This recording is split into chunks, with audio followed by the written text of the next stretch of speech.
सीता रामचंद्राभ्याम नमः। श्रीमद् वाल्मीकि रामायण अयोध्या कांड 54वां सर्ग। लक्ष्मण और सीता सहित श्री राम का प्रयाग में गंगा यमुना संगम के समीप भरद्वाज आश्रम में जाना। मुनि के द्वारा उनका आतिथ्य सत्कार, उन्हें चित्रकूट पर्वत पर ठहरने का आदेश तथा चित्रकूट की महत्ता एवं शोभा का वर्णन। उस महान वृक्ष के नीचे वह सुंदर रात बिताकर वे सब लोग निर्मल सूर्योदय काल में उस स्थान से आगे को प्रस्थित हुए जहाँ भागीरथी गंगा से यमुना मिलती है। उस स्थान पर जाने के लिए वे महान वन के भीतर से होकर यात्रा करने लगे। वे तीनों यशस्वी यात्री मार्ग में जहाँ तहाँ जो पहले कभी देखने में नहीं आए थे, ऐसे अनेक प्रकार के भूभाग तथा मनोहर प्रदेश को देखते हुए आगे बढ़ रहे थे। सुखपूर्वक आराम से उठते बैठते यात्रा करते हुए उन तीनों ने फूलों से सुशोभित भांति भांति के वृक्षों का दर्शन किया। इस प्रकार जब दिन प्रायः समाप्त हो गया तब श्री राम ने लक्ष्मण से कहा, सुमित्रा नंदन, यह देखो, प्रयाग के पास भगवान अग्निदेव की ध्वजा रूप उत्तम धूम उठ रहा है। मालूम होता है मुनिवर भरद्वाज यही हैं। निश्चय ही हम लोग गंगा यमुना के संगम के पास आ पहुँचे हैं, क्योंकि दो नदियों के जलों के परस्पर टकराने से जो शब्द प्रकट होता है वह सुनाई दे रहा है। वन में उत्पन्न हुए फल फूल काष्ठ आदि से जीविका चलाने वाले लोगों ने जो लकड़ियां काटी है वे दिखाई देती है, तथा जिनकी लकड़ियां काटी गई है वे नाना प्रकार के वृक्ष भी आश्रम के समीप दृष्टि गोचर हो रहे हैं। इस प्रकार बातचीत करते हुए वे दोनों धनुर्धर वीर श्री राम और लक्ष्मण सूर्यास्त होते होते गंगा यमुना के संगम के समीप मुनिवर भरद्वाज के आश्रम पर जा पहुँचे। श्री रामचंद्र जी आश्रम की सीमा में पहुँचकर अपने धनुर्धर वेश के द्वारा वहाँ के पशु पक्षियों को डराते हुए दो ही घड़ी में तय करने योग्य मार्ग से चलकर भरद्वाज मुनि के समीप जा पहुँचे। आश्रम में पहुँचकर महर्षि के दर्शन की इच्छा वाले सीता सहित वे दोनों वीर कुछ दूर पर ही खड़े हो गए। दूर खड़े हो महर्षि के शिष्य ने अपने आगमन की सूचना दिलवाकर भीतर आने की अनुमति प्राप्त कर लेने के बाद पर्णशाला में प्रवेश करके उन्होंने तपस्या के प्रभाव से तीनों कालों की सारी बातें देखने की दिव्य दृष्टि प्राप्त कर लेने वाले एकाग्र चित्त तथा तीक्ष्ण व्रतधारी महात्मा भरद्वाज ऋषि का दर्शन किया, जो अग्निहोत्र करके शिष्यों से घिरे हुए आसन पर विराजमान थे। महर्षि को देखते ही लक्ष्मण और सीता सहित महाभाग श्री राम ने हाथ जोड़कर उनके चरणों में प्रणाम किया। तत्पश्चात लक्ष्मण के बड़े भाई श्री रघुनाथ जी उनसे इस प्रकार अपना परिचय दिया। भगवन, हम दोनों राजा दशरथ के पुत्र हैं। मेरा नाम राम और इनका नाम लक्ष्मण है तथा ये विदेह राज जनक की पुत्री और मेरी कल्याणमयी पत्नी सती साध्वी सीता है, जो निर्जन तपोवन में भी मेरा साथ देने के लिए आई है। पिता की आज्ञा से मुझे वन की ओर आते देख ये प्रिय अनुज भाई सुमित्रा कुमार लक्ष्मण भी वन में ही रहने का व्रत लेकर मेरे पीछे पीछे चले आए हैं।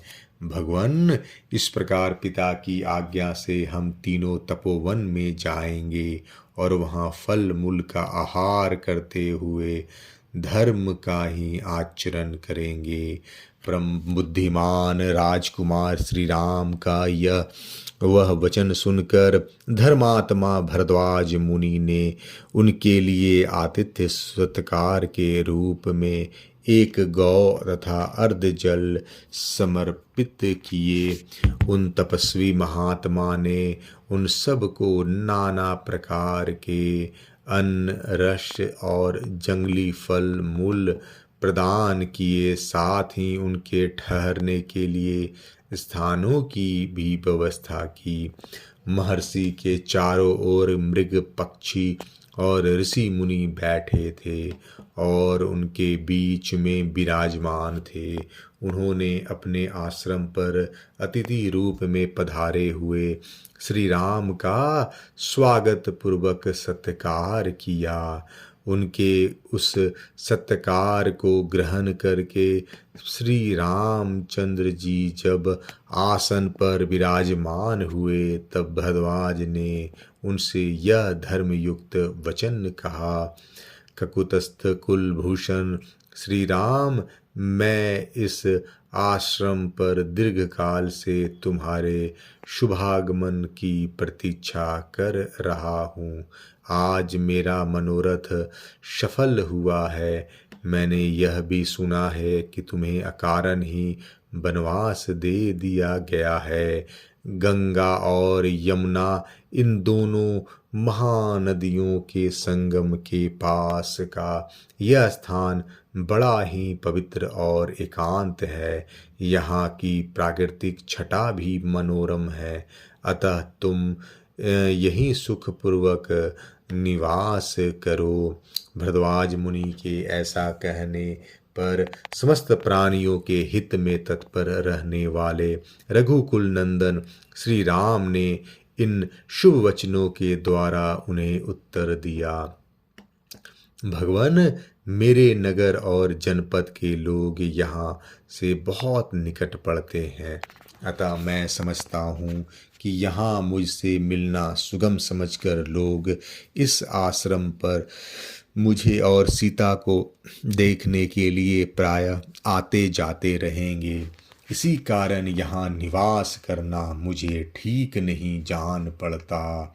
भगवान, किसी एकांत प्रदेश में आश्रम के योग्य उत्तम स्थान देखिए, सोचकर बताइए, जहाँ सुख भोगने के योग विदेह राजकुमारी जानकी प्रसन्नता पूर्वक रह सके। श्री रामचंद्र जी का यह शुभ वचन सुनकर महामुनि भरद्वाज जी ने उनके उक्त उद्देश्य की सिद्धि का बोध कराने वाली बात कही। तात, यहाँ से 10 कोश अन्य व्याख्या के अनुसार 30 कोश की दूरी पर एक सुंदर और महर्षियों द्वारा सेवित परम पवित्र पर्वत है, जिस पर तुम्हें निवास करना होगा। उस पर बहुत से लंगूर विचरते रहते हैं। वहाँ वानर और ऋक्ष भी निवास करते हैं। वह पर्वत चित्रकूट नाम से विख्यात है और गंधमादन के समान मनोहर है। जब मनुष्य चित्रकूट के शिखरों का दर्शन कर लेता है, तब कल्याणकारी पुण्य कर्मों का फल पा लेता है और कभी पाप में मन नहीं लगाता। वहाँ बहुत से ऋषि जिनके सिर के बाल वृद्धावस्था के कारण खोपड़ी की भांति सफेद हो गए थे, तपस्या द्वारा सैकड़ों वर्ष तक कीड़ा करके स्वर्ग लोक को चले गए हैं, उसी पर्वत को मैं तुम्हारे लिए एकांतवास के योग और सुखद मानता हूँ। अथवा श्री राम, तुम वनवास के उद्देश्य से मेरे साथ इस आश्रम पर ही रहो। ऐसा कहकर भरद्वाज जी ने पत्नी और भ्राता सहित प्रिय अतिथि श्री राम का हर्ष बढ़ाते हुए इस प्रकार की मनोवांछित वस्तुएं द्वारा उन सब का आतिथ्य सत्कार किया। प्रयाग में श्री रामचंद्र जी महर्षि के पास बैठकर विचित्र बातें करते रहे। इतने में ही पुण्यमय रात्रि का आगमन हुआ। वे सुख भोगने योग्य होने पर भी परिश्रम से बहुत थक गए थे, इसलिए भरद्वाज मुनि के उस मनोहर आश्रम में श्री राम और लक्ष्मण और सीता के साथ सुखपूर्वक वह रात्रि व्यतीत की। तदंतर जब रात बीती और प्रातः काल हुआ, तब पुरुष सिंह श्री राम प्रज्वलित तेज वाले भरद्वाज मुनि के पास गए और बोले, भगवन, आप स्वभावतः सत्य बोलने वाले हैं। आज हम लोगों ने आपके आश्रम में बड़े आराम से रात बिताई है। अब आप हमें आगे के गंतव्य स्थान पर जाने के लिए आज्ञा प्रदान करें। रात बीतने और सवेरा होने पर श्री राम इस प्रकार पूछने पर भरद्वाज जी ने कहा, महाबली श्री राम, तुम मधुर फल मूल से संपन्न चित्रकूट पर्वत पर जाओ।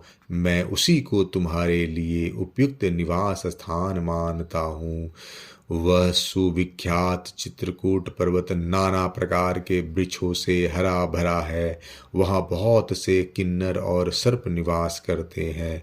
मोरों के कलरवों से वह और भी रमणीय प्रतीत होता है। बहुत से गजराज उस पर्वत का सेवन करते हैं। तुम वहीं चले जाओ। वह पर्वत परम पवित्र, रमणीय तथा बहुसंख्यक फल मूलों से संपन्न है। वहाँ झुंड के झुंड हाथी और हिरन वन के भीतर विचरते रहते हैं। रघुनंदन, तुम उन सब को प्रत्यक्ष देखोगे। मंदाकिनी नदी, अनेकानेक जल स्रोत, पर्वत शिखर, गुफा, कंदरा और झरने भी तुम्हारे देखने में आएंगे। वह पर्वत सीता के साथ विचरते हुए तुम्हारे मन को आनंद प्रदान करेगा। हर्ष में भरे हुए टिटिब और कोकिलों के कलरवों द्वारा वह पर्वत यात्रियों का मनोरंजन सा करता है। वह परम सुखद एवं कल्याणकारी है। मदमत मृगों और बहुसंख्यक मत वाले हाथियों ने उसकी रमणीयता को बढ़ा दिया है। तुम उसी पर्वत पर जाकर डेरा डालो और उसमें निवास करो। अयोध्या कांड 54वां सर्ग समाप्त। जय श्री राम।